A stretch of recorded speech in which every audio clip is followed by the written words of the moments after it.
Everybody doing today? So, welcome to Thursday.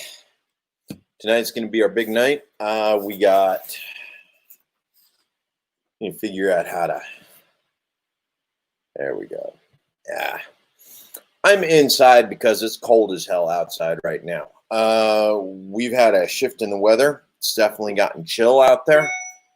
So for those of you who, if you're maintaining a garden and you didn't get all of your summer plants in or into the greenhouse or something like that last night, yeah, you lost them. They're gone.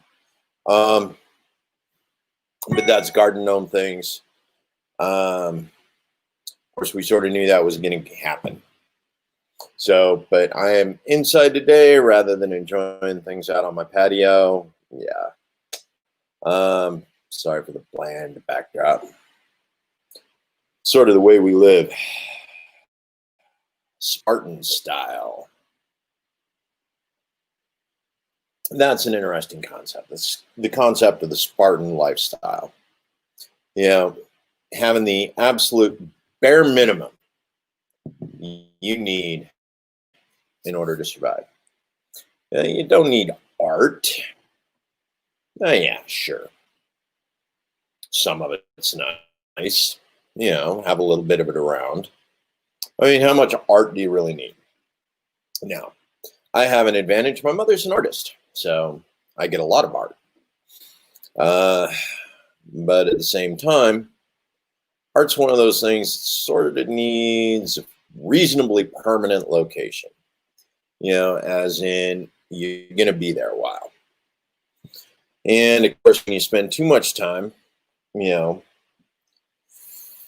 traveling around, doing the army thing, going from place to place and country to country and house to house, you know, never really settling down and being able to invest in your community, you know, you don't really get an opportunity to acquire a lot of that, especially considering the rate at which that stuff gets damaged in transit every time you're expected to pick up and move every 2 to 3 years, right?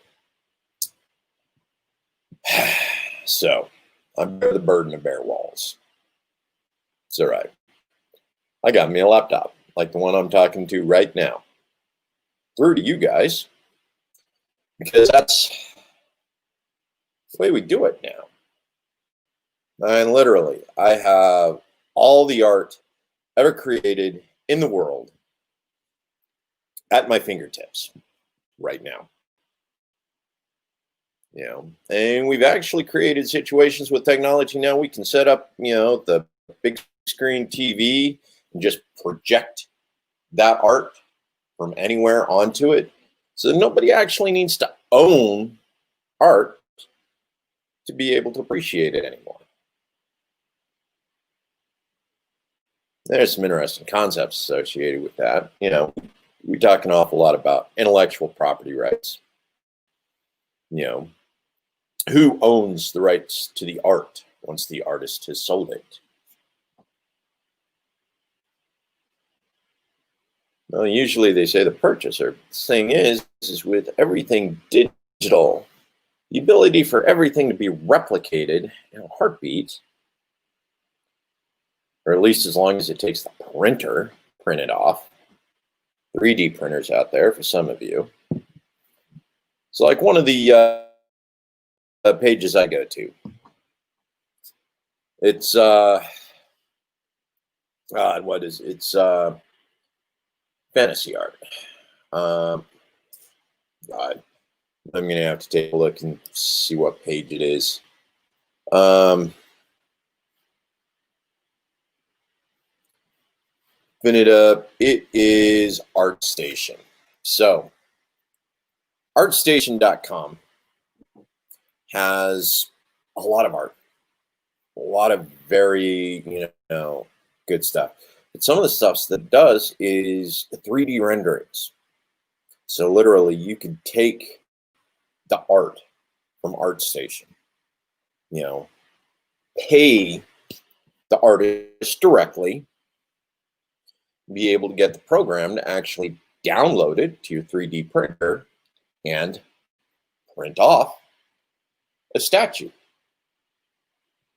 You know, scaled appropriately depending on your 3D printer. But I mean,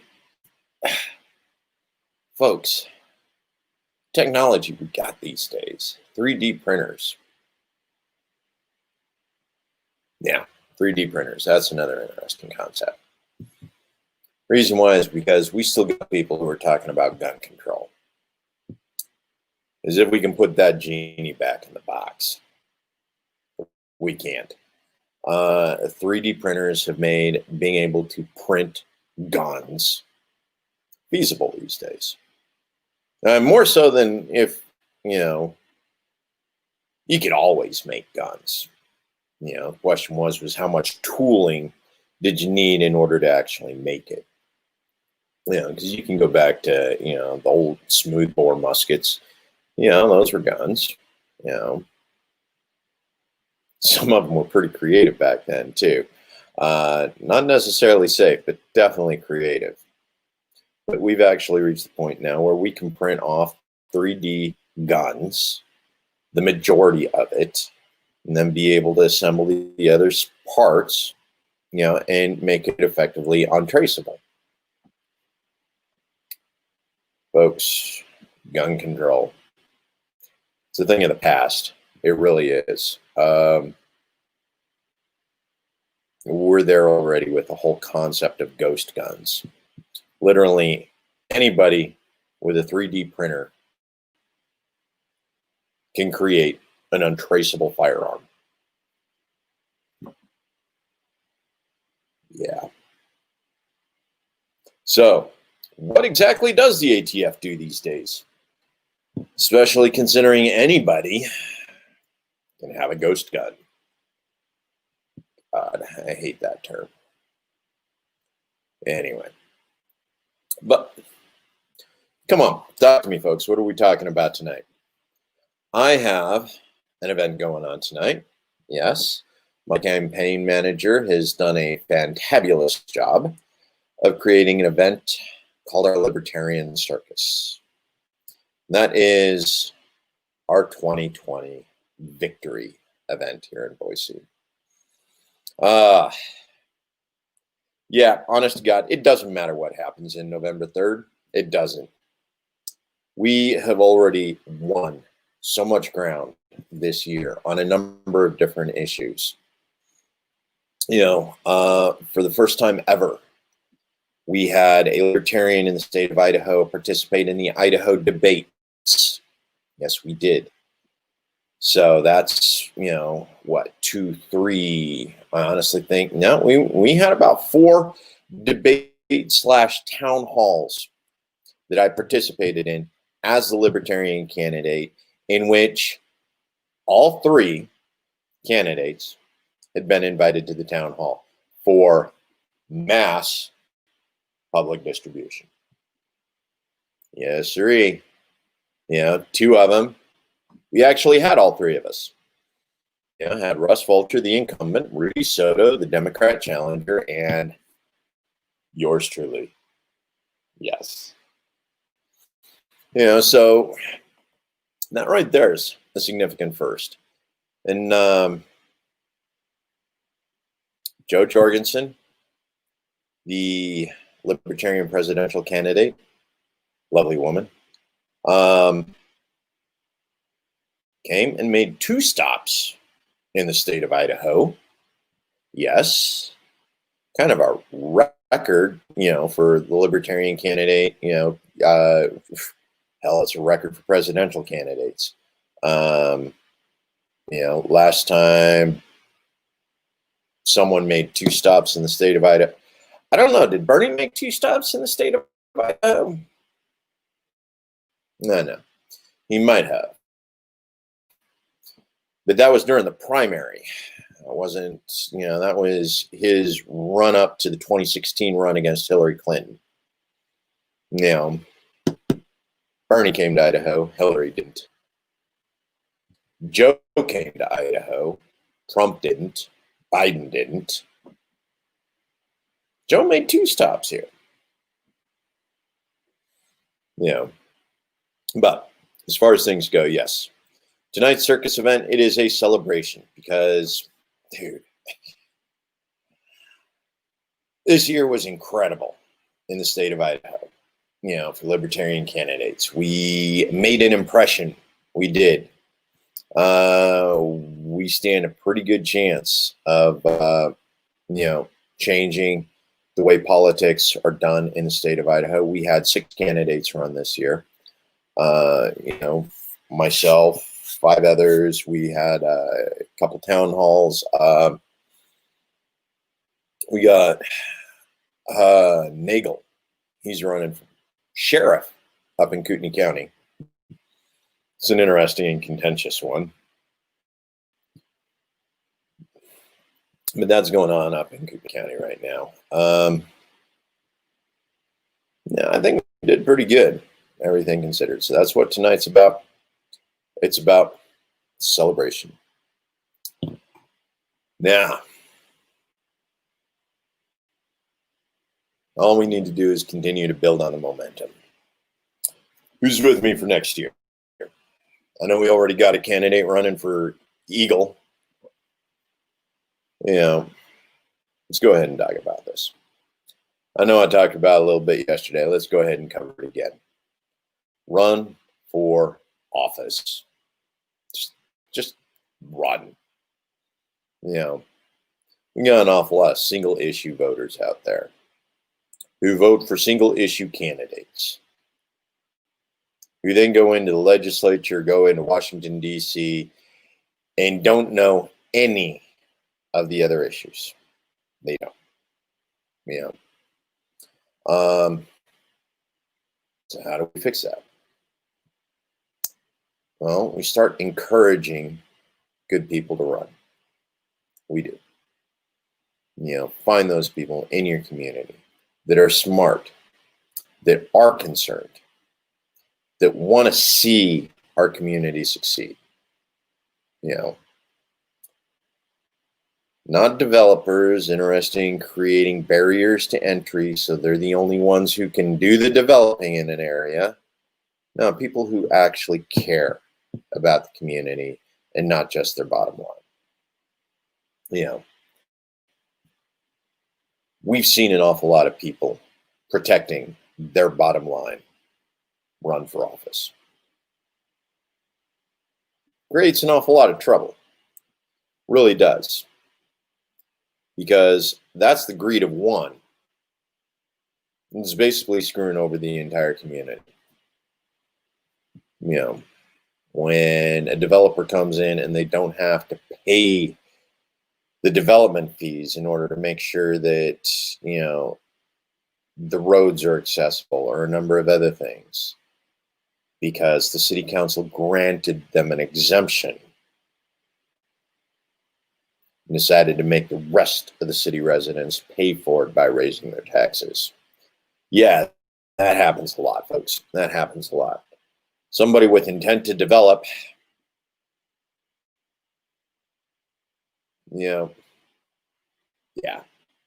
just bad juju. We need to do a better job about that. We need people who actually care about the community running for office. Which is why I encourage you, yes, you, all of you, to run for office. It's the right thing to do, folks. It really is. So, what we got? I want to do something here. I want to check on something because I'm having a little bit of trouble with my network. Everybody's back to school right now. Yes, they are.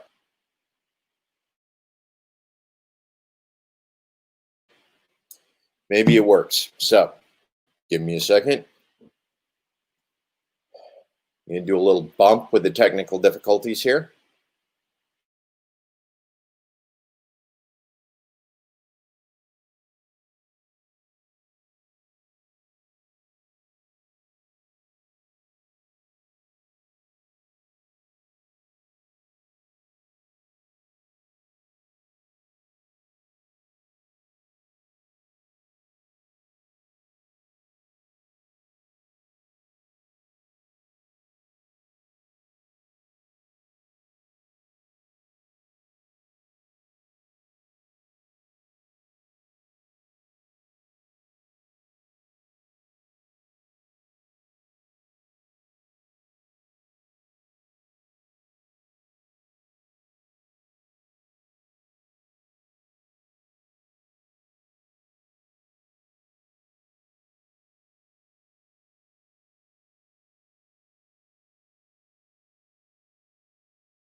Yeah, it doesn't want to play nice with me tonight, so let's just go ahead and keep on rolling with this. Yeah, uh, internet connection. Now that everybody's back home from school and like half the school districts are doing this day on, day off, internet bandwidth gets a little bit weird, you know, come 6 o'clock in the evening, when all the kids are home from school and they decide it's time to do their homework. Okay, so Joe, I enter Eric, Libertarian candidate on Fox News tonight. Okay, she made some great points. Yes, she does on a fairly regular basis. And yes, the system is rigged. And yes, she got gypped. She definitely should have been on stage with the rest of them. You know, yeah, there should have been four. We have fairly good representation in the Green Party. The two most popular third parties, the Libertarian Party and the Green Party, both of them have a significant reach across the nation. Howie Hawkins sort of extended that reach by doing a double party recommendation. He did a joint Green Party Socialist Party ticket. Some people in the Green Party weren't really happy with that. Others were ecstatic. But yeah, no, the Green Party and the Libertarian Party definitely should be represented. It should be four people on those stages for those debates tonight. Reason why is because we all know that the duopoly no longer represent the people. They've stopped representing the people. And we definitely should be in a situation where their voices are heard. They got valid points about the way policy has gone bad over the last several years, and they deserve an opportunity to step in and correct them, in a way that benefits the people. We got people all over the place that like to talk shit about the Libertarian Party, about how we're pro-corporate, how we're pro-capitalist. And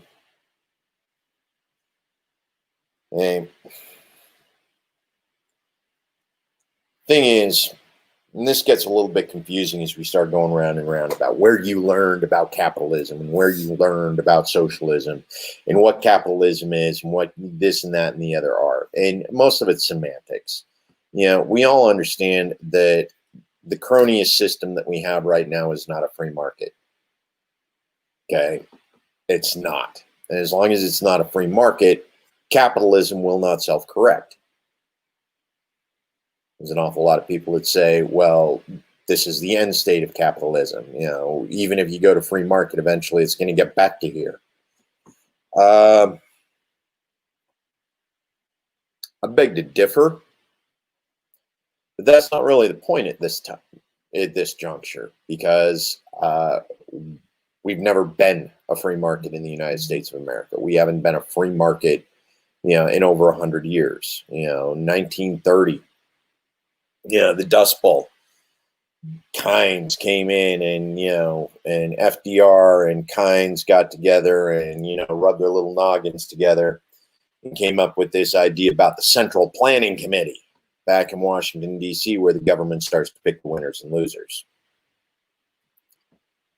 And it's right there, 90 years, 100 years. Eugene Debs and the workers' movement back in 1918. Yeah. We actually had a socialist running for president 100 years ago. How's that for a kick in the pants? Thing is, we still ended up with FDR. And we still ended up with a Central Planning Committee.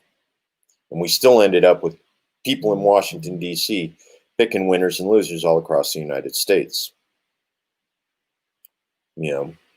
We didn't teach people to correct bad behavior because we kept bailing them out. Lots of examples of success to learn from, lots of examples of success to build on. Problem is we've taught corporate America to fail because government will bail them out.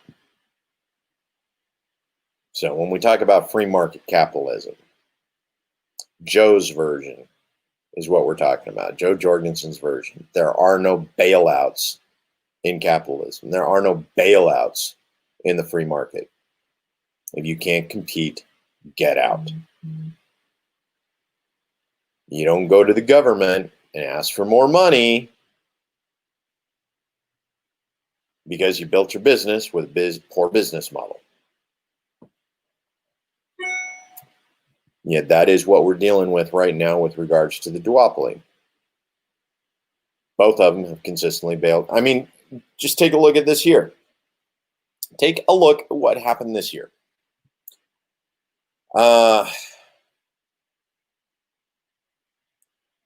We have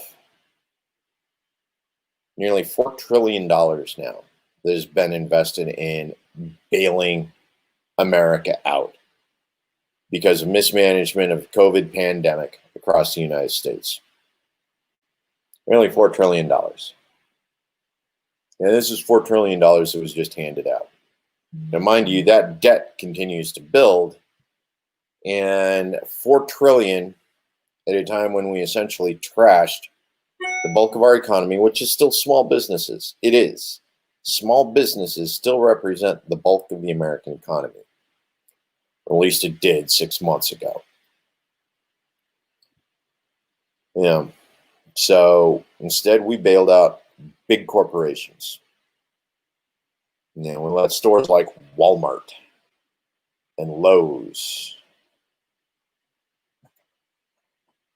continue to operate while the small business competition, which has been doing good, was shut down over COVID fears.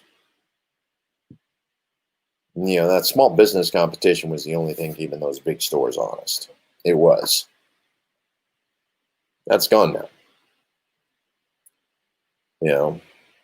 And unless you actually got some fact checkers that are going to stand up on stage and tell Biden and Donnie they're full of shit.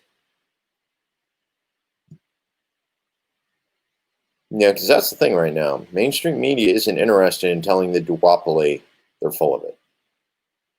Because mainstream media is enjoying their success, their money. That money's rolling in for them. They're making big money. Most of those anchors on mainstream media right now are making 6-7 figures.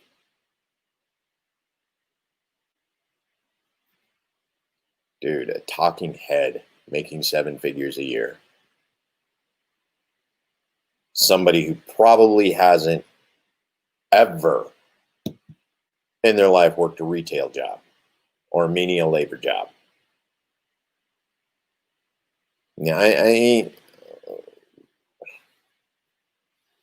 We can talk about class mobility in the United States all we want.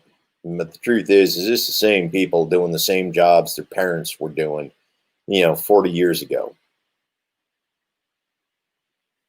I don't know. Who's Rochelle Maddow's mom?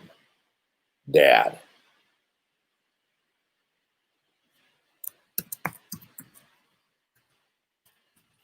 Do we know?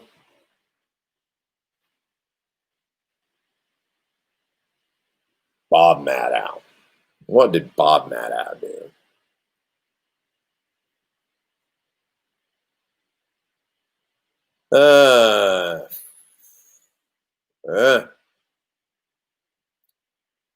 General Counsel for East Bay Municipal Utility District, Oakland, California for 9 years.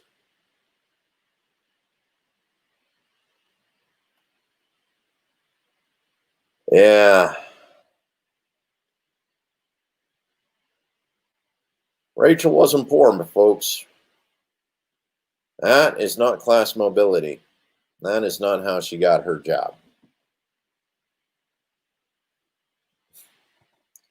We literally have, class mobility. It's a thing of the past here in the United States. It's something we really need to fix. And the only way to fix that is a free market. Okay. It's 25. It's 5:30, folks. Ooh, it's actually 6 o'clock. That's right, because I started this at 5:30. I did. So yeah, tonight, 7 o'clock. Join me for the Libertarian Circus here in Boise, Idaho. Lounge at the End of the Universe. Like, share, comment. Go looking for it. Oh man, let me see if I can find the event to go ahead and post it here.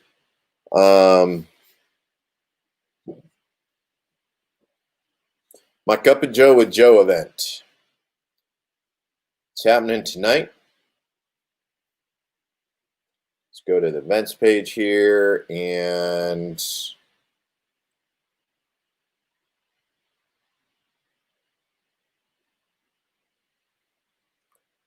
oh, everything's running slow right now. COVID homeschooling. Yay, yay, yay. Every night at 6 o'clock.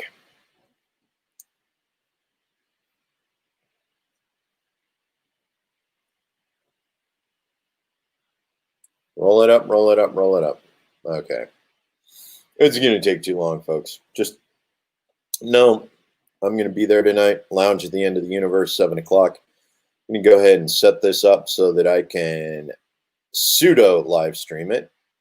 Lounge at the End of the Universe has actually done really awesome with the remote setups these days. So they do live broadcasts all the time to support different people that come in and do different things.